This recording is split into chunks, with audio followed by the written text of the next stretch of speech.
Hello, I'm the Nostalgia Critic guy. Remember it so you don't have to. Some people have a winning streak, others have a naked streak. Sean Connery has both. After years of being one of the most charismatic and attractive actors of all time, something finally started to crumble when he turned down several blockbuster hits and instead chose awkward avenues of awfulty. But the one so famously bad that he left acting shortly after is an angry abomination of assness, I like 8 words today, called The League of Extraordinary Gentlemen.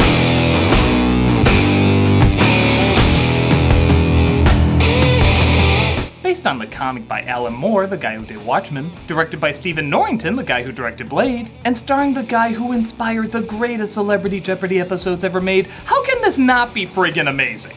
Well, it found a way, and folks have been regretting this extraordinary dumbhood for 15 years. Has it warranted all the hate it deserves? Well, if Connery decided he had one more film in him after this, I guess it can't be that bad, can it? Let's find out for ourselves. This is The League of Extraordinary Gentlemen. Whoa, I guess that Disney merger didn't go as well as expected. They can survive Cleopatra, but not the mouse. An opening crawl says what every opening crawl says. No, really, you can replace them all with things suck. Some asshole might make it better, but things suck. It's easier than following the Phantom Menace text.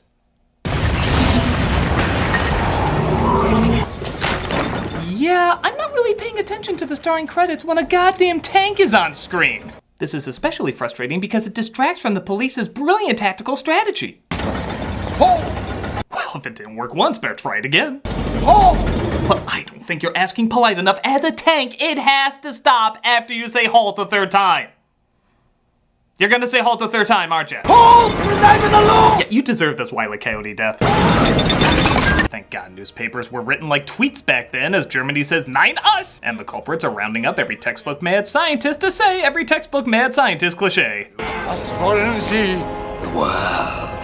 I want the world. You know, can't one of these supervillains ever answer with kawaii? It's pleasant, the weather's nice, it's really all you need. I would identify more with the villain if he said he just wanted kawaii.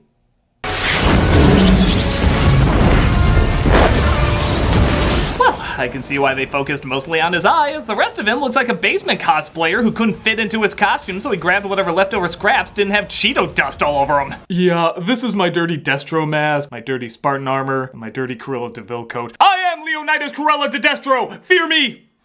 With Germany now attacked and Europe threatening to go to war, we logically cut to Kenya. As in, can you tell me why the hell I'm supposed to give a shit? Where's Quatermain? Ryan Gosling Affleck here is looking for a man named Alan Quatermain. And tell me if for a brain-dead second you would actually believe this is him. Do I have the pleasure of addressing Alan Quatermain? Yes, you do, sir. Indeed you do. Yes, that's it. And you want to know what I'm not into? Lying. I'm totally not into that. If only we could figure out who the real Quatermain was. It could be anyone, even that Sean Connery-shaped man to the right. The Empire needs you. Do I need the Empire? I'm Quatermain. Oh, movie! Got us! Nigel is useful for keeping the story seekers at bay. Is he? He looked pretty bad at it. This representative of the British government says he needs him because war is on the horizon. Countries set at each other's throats, baying for blood. It's a powder keg. War. With whom, exactly? A world war. And by world, I mean mostly Europe, which is pretty much the world to us. Stories of your exploits have thrilled English boys for decades. So many directions I could take that joke. Mr. Murdoch, yes. These assassins here shoot the wrong Quatermain. Christ, you could say a 5-year-old girl is Quatermain and they fall for it. And they have themselves a shootout. For a pretty skilled knifeman and a lot of Sean Connery to hit, that was pretty embarrassing. Nothing like a wino impaling on a rhino. God save yourself, you son of a bitch. Rule Britannia. But there's one assassin left. What, do I smell bad? Fearing the war will come to Africa, Connery agrees to help and is flown to London to meet up with the man in charge, M. No, that's not a James Bond joke, that's really what he's called. My superiors call me M. M. Even Connery has a look that's like, Oh, dumb. I get it. oh, you think that's bad? Listen to the joke that precedes it. You made good time getting here. Not as good as Phileas Fogg. And you think that's bad? They had to spell it out to you, the dumbass audience, where it's from. Around the world in 80 days. Even that laugh, it seems to say, We're making this kind of movie, huh? I should have mailed the script to the Marx Brothers. Connery can barely even take the title being told to his face. Newest generation of the League of Extraordinary Gentlemen. League of what? No, seriously, when do we start filming the real movie? They've discovered these attacks are all the work of one man, who calls himself the Phantom. Very operatic. God! He's introduced to the League, first with Captain Nemo. Alan Quatermain, Captain Nemo. Rumor has it that you're a pirate. And white, according to most movie versions. He's also greeted by the Invisible Man and Mina Harker, and seeing how M is played by Richard Roxburgh, who plays the villain in goddamn everything, I'm just gonna guess and say the M stands for Moriarty. Would you prefer Moriarty? Don't even cut ahead, you know they're lame enough to do it! What in God's name is that? I call it an automobile. Okay, this isn't Dora the Explorer, you can say new words at a regular pace. Automobile. Or car. This is my first mate.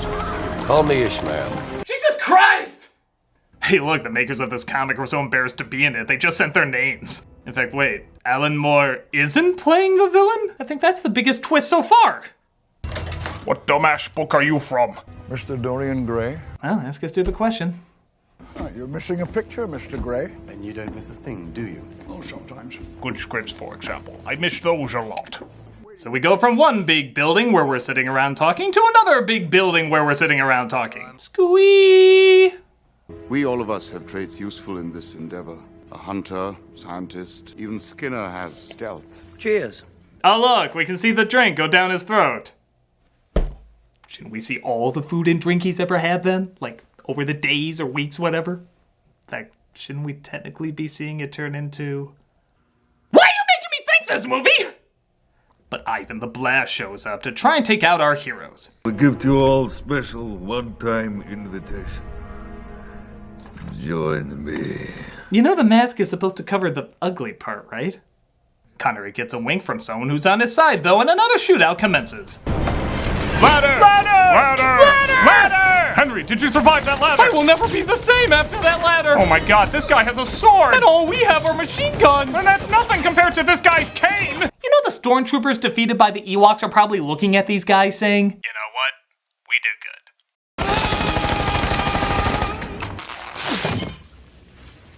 What are you?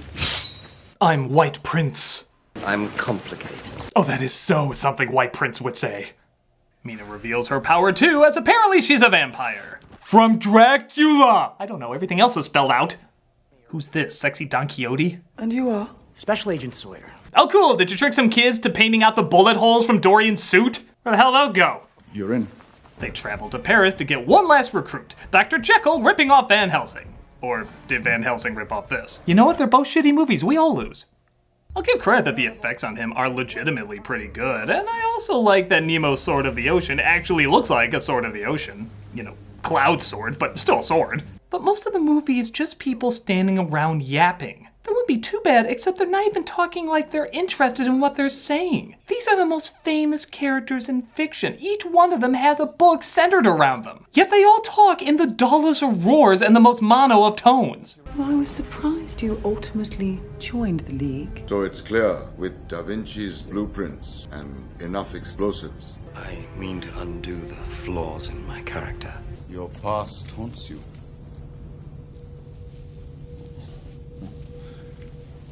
Page Master developed these characters better. There's supposed to be a love triangle between Mina and actually everybody, but no one has any chemistry, even as friends. He's gonna sink the whole city. Yes, and spark off his world war. And the biggest insult is, as a comic book movie, think about what you can do with this idea. Maybe the vampire takes Jekyll's potion. Maybe Tom Sawyer can turn invisible. Maybe Nemo and Quatermain can invent some new kick-ass weapons. Combine these characters, work off of what they know, come up with some really interesting ideas. But nope, none of that is taken advantage of. They just all sit around and talk at a very low tone like they need a goddamn nap. They're supposed to have the chemistry of the X-Men, but they have the dozing effect of NyQuil. So he'll attack the conference by sea. Thank you for your contribution so far.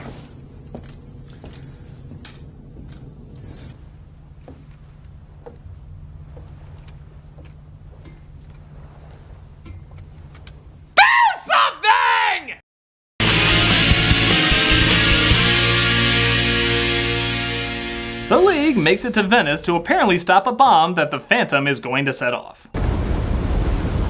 No one will ever see us. Come on, it's not like this thing can go underwater or anything. God, this is stupid! By the way, have I gone colorblind, or is there not one spectrum of color in this? Even the goddamn fireworks have no color, and that's their only purpose, to go boom and have color! Maybe the Phantom is a genetic fusion of the villains from Rainbow Bright. You know that makes too much sense.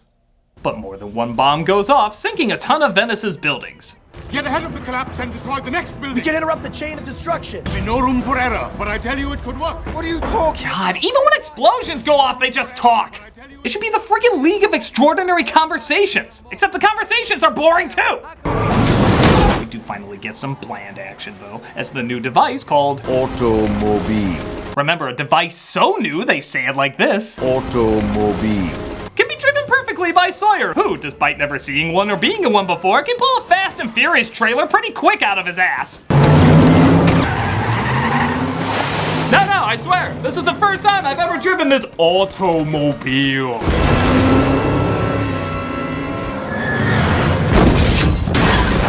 He'll be fine. He'll be fine. Jesus Christ, he really is fine? Give him a scratch at least, I was half joking! They stop the rest of the bombs as Connery hunts the Phantom down to a cemetery of his failed movie choices. Look, there's Medicine Man. You see yourself as the brave John Bull, but you're weak. You know, it's pretty funny him calling Connery weak when he's skipping away in fear like the naked guy from Life of Brian. You don't look like the image of strength here, buddy. You look like a missing hobbit dwarf. Boring, son of snoring. But it turns out the Phantom is the Phant-M. That's right, it was M wearing a mask under a mask. You don't know the whole thing. You know, for a criminal mastermind, you really didn't need to do a lot of this. You had a really nice place to hang out. There is literally no point in you going to all these places except to make monologues about wanting the world. In fact, I'm sorry, what's this guy's plan again? Well, the scratched audio recording, given a scratched film reference, despite it not being recorded on film, should explain. And I've been true to the goals set to me. War will come, sooner or later. As inevitable as summer into autumn. It is over. For you. I think between this guy's Clinton eyebrows and his Peter Dinklage bonking William Shatner voice, he could be the world's hammiest magician act. Even the League itself. There is no League. There never was. It was a ruse to get me closer to my goals. Am I over here? Or am I over here? I'm actually right behind you, just kidding. I was in front of you the whole time, but I fooled you for a second, didn't I? It appears he started this war because he saw war as inevitable anyway. Hey, here's an idea. Instead of speeding it up, why don't you goddamn stop it, you friggin' mastermind? Nevertheless, he wants to be the most powerful force when that war comes. So he steals samples from all the League. Jekyll's potion, Invisible Man's skin, Mina's blood, Connery's accent. He's got them all. It's a little hard to pay attention though, as through all of this, Hyde is making faces in the mirror. Oddly enough, both figuratively and literally. What fool reveals his stratagem before the game is over? While I've rambled on. I honestly don't see how making faces to the side enhances anything. It turns out M and Dorian left a bomb on the sub as well, leading to the most witty of parting lines. Bon voyage. I got that from a Captain Crunch box. The bomb goes off as we see why it was such a dumb idea to bring all these characters together. Because, well, they can work together to become even stronger. Yeah, why the hell didn't he just visit them individually to get the samples? They'd be less powerful without all the supernatural backup. Not that their acting gets any stronger when they're together. Congratulations, you win the Red Brown Awkward Scream Award! They obviously stop the ship from sinking and bring it up to the surface to figure out their next move. Bon voyage, I just got it! Ha ha ha! We're getting a signal. Morse code. Only an extraordinary gentleman would figure that out! Morse code. I'll even translate what it says. Dot dot dot dot dot dot dot dot dot dot. All ahead. Pull. They're told where M is going and follow him in the submarine to his secret hideout.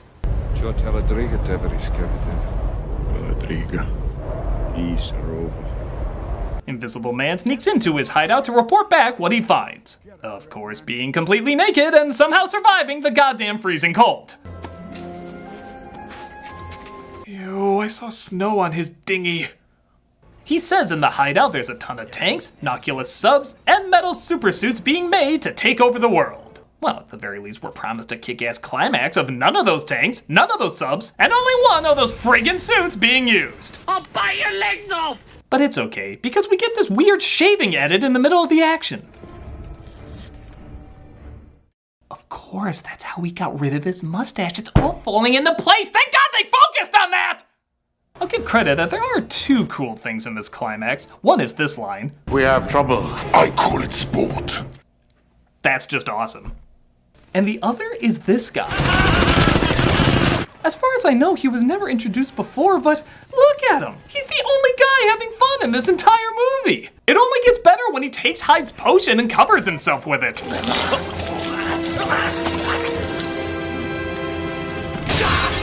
This movie is doing everything right with this character. This is the exact weird-ass guy I want to take this potion in the exact weird-ass way I want him to take that potion, leading to, holy shit, look at this! Why weren't we getting this movie the whole time? Fear not though, boring-ass conversations are on the way. Do not move, Em. Or would you prefer Professor James Moriarty? I prefer a surprise that actually surprises. Like just how bad Never Say Never Again was. But I guess this will do. Actually, no it won't, but the movie's made. Em escapes while Dorian fights off Mia and clearly doesn't kill her, like that's nowhere near her heart. But she surprises us by pointing out that was nowhere near her heart. This time you missed. Oh, that's right, it's a man's heart in his stomach. If you were a guy, you'd totally be dead. She shows him a picture, killing him off, while supposedly the Invisible Man comes to help Sawyer. It's okay, Skinner. What makes you think I'm Skinner? What makes you think it was smart to tell him that? Dumbass, you could have had him dead in a second. Now he's just weirded out that there's two invisible schlongs in the open during this climax. Connery meets up with Em and tries to finish him off. Oh no, he has an S word. There'll be others like me, Quartermain. You can't kill the future. Oh Lord, will the villain make it? Why are you making us concerned about him? Em reveals though that he has Connery's son, Sawyer. Yep, his son. They borrowed from the Jurassic World Fallen Kingdom book of weak-ass twists, and Em gets the jump on him. Oh, I didn't know Batman counted as a fictional character you could have in this world. Lord knows I'd actually welcome an Austrian Mr. Freeze just to see someone smile. Sawyer finishes Em off, but apparently can't save his out-of-nowhere father relationship in time. May this new century be your son.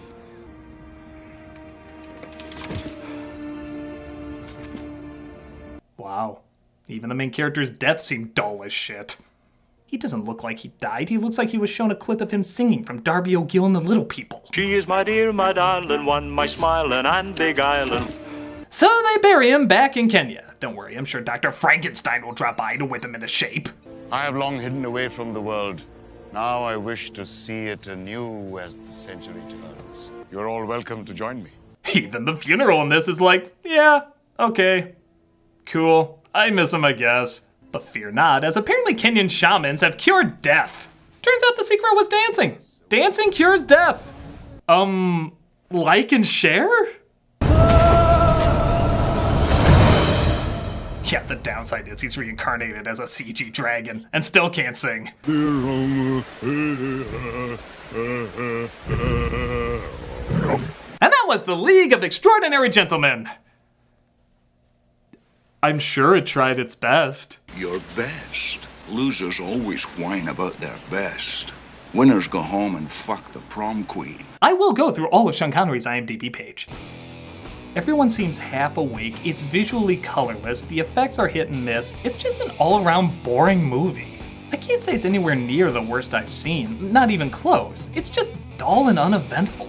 All of these characters are from the greatest stories ever written, but having them all together doesn't seem to make any of this work. That's gotta be some bad writing if you can't make them leap off the screen as they originally leaped off the page. And if anyone is foolish enough to do a sequel in the future, it had better look something like this. Now that'd be a final film for Connery to go out on. I'm the Nostalgia Critic, I remember, so you don't have to.